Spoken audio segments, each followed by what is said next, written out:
Hola estudiantes de microeconomía, seguimos en la unidad de mercado.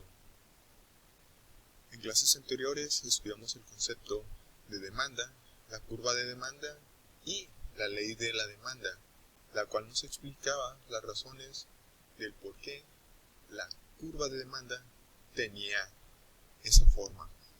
Bueno, ahora se estudiarán los determinantes de la demanda, es decir,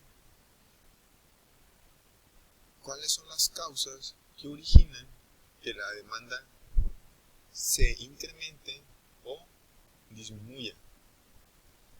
El primer determinante que vamos a analizar es el ingreso de los consumidores. Sabemos que la demanda está asociada a la compra que hacen estas personas, los consumidores.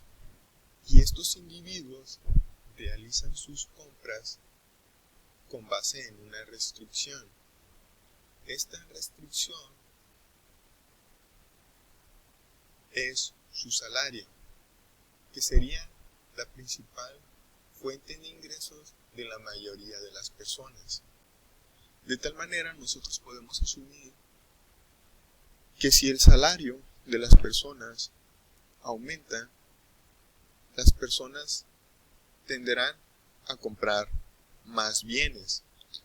Sin embargo, cuando el salario disminuye, las personas tenderán a comprar menos cantidades de esos bienes. Esto se cumple siempre y cuando los bienes sean bienes normales, mientras que en bienes inferiores, que sería otro tipo, pasa totalmente a lo contrario que acabamos de describir. Es decir, el salario de los individuos aumenta, la demanda de bienes inferiores disminuye. Y si el salario de los individuos disminuye, la demanda de los bienes inferiores se incrementa. Para entender esto, entre bienes normales y bienes inferiores, voy a dar algunos ejemplos.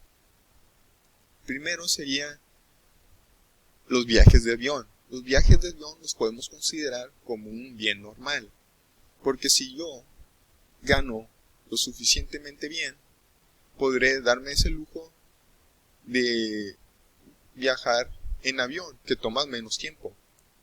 Pero si yo no tengo un sueldo considerablemente alto, tal vez yo opte por viajar en autobús, que son más económicos. Sí, tal vez me tarde más en llegar a mi destino, pero es lo que se puede pagar. Otro bien normal serían los autos últimos modelos. Y como bien inferior podríamos entender los autos usados, donde las personas con buen ingreso podrían adquirir autos del año, pero personas con bajo ingreso preferían comprar un auto usado. Y de esa misma forma podemos ver como bien normal la ropa de marca y como bien inferior la ropa de imitación. Bueno, otro determinante sería la población, ya que generalmente se espera que entre más grande sea el número de habitantes, mayor será la demanda de todos los bienes y servicios.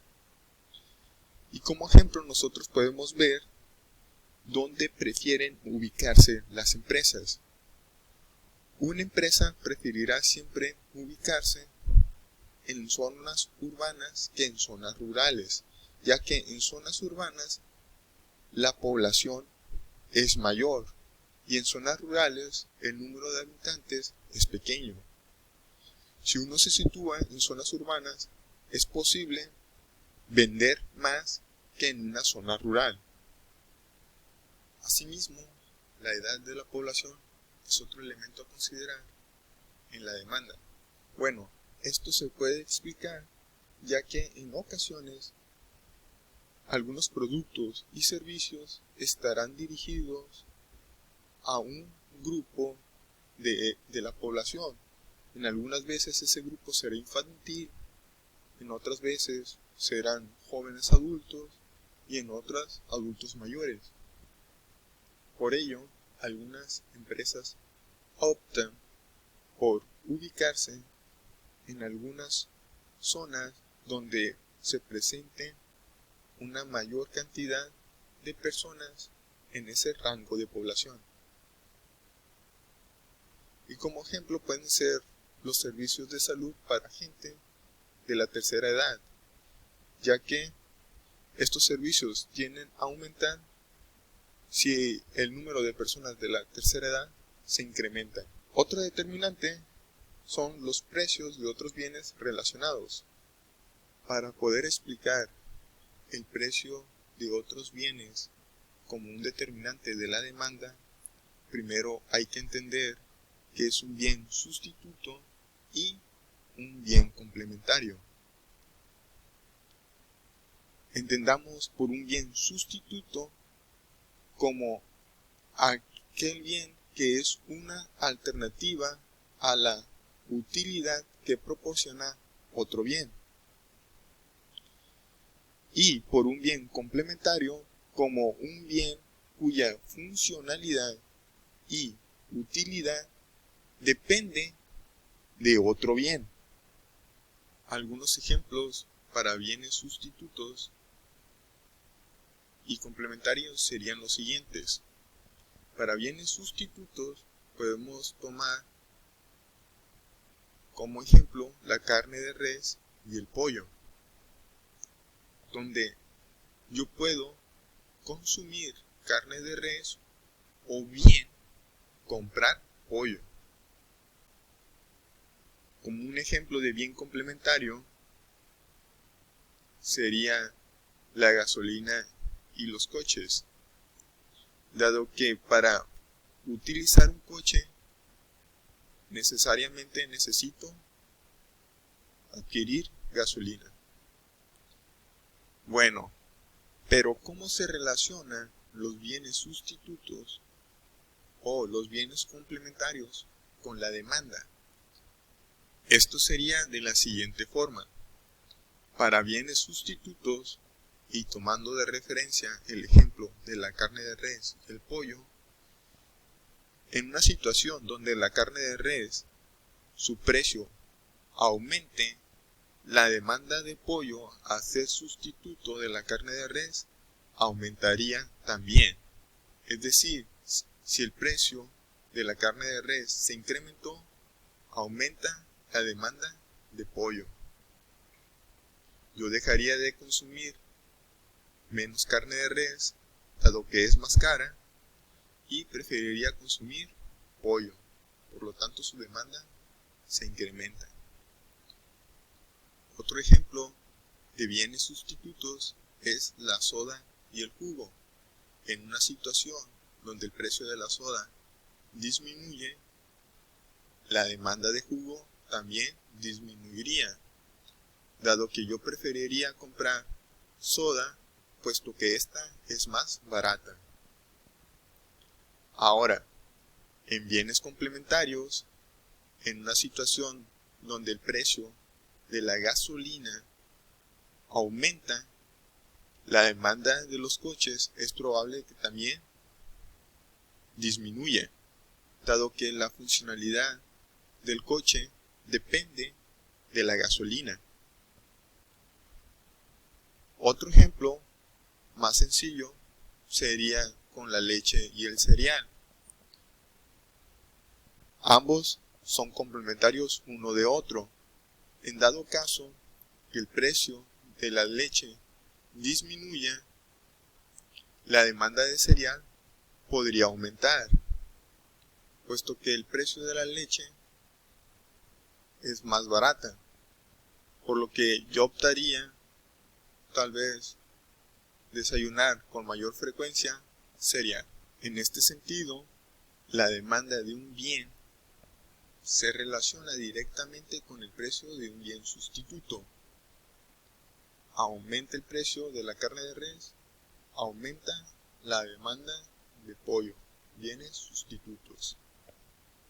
e inversamente con el precio de uno complementario.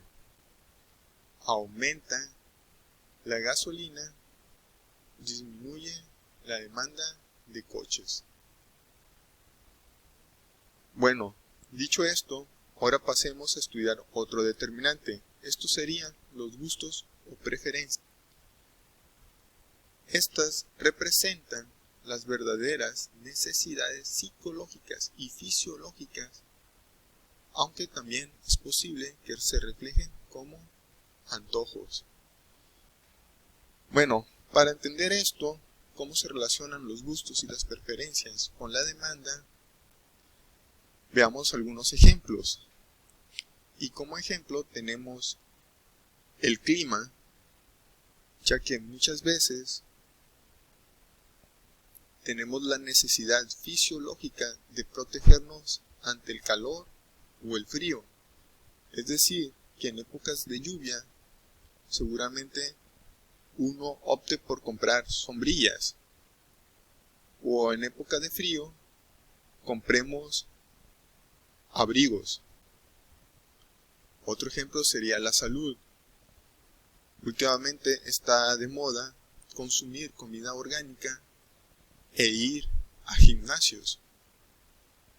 Otra tendencia muy fuerte es la ecología. Últimamente podemos ver de que hay una conciencia hacia el cuidado del medio ambiente y otras prácticas. Esto podríamos verlo con la aparición de coches eléctricos, ya que estos son más ecológicos, pues utilizan menos combustible. Y como último determinante de la demanda podremos considerar los precios esperados. ¿Qué son estos precios esperados? Los precios esperados son las expectativas sobre los precios de los bienes que alteran la demanda. De tal forma que si se sabe que el precio de un bien va a disminuir en el futuro, probablemente la gente no consuma hoy mismo esperando esa caída del precio para poder consumir más adelante. O bien, dicho de otra manera, si el precio se sabe que va a aumentar, tal vez los individuos prefieran consumir más de ese producto hoy mismo antes que el precio aumente. Algunos ejemplos de este tipo de precios es los gasolinazos. Bueno, o en su momento cuando ocurrían los gasolinazos, se sabía que el precio de la gasolina iba a aumentar. Lo que hacían las personas era llenar el tanque de su carro antes de que ocurriera ese incremento en el precio. Otro ejemplo que es incluso muy común aquí en la frontera es el tipo de cambio, donde la gente tiende a especular sobre el valor que puede presentar el peso ante el dólar debido a ciertos incidentes o eventualidades nacionales o mundiales.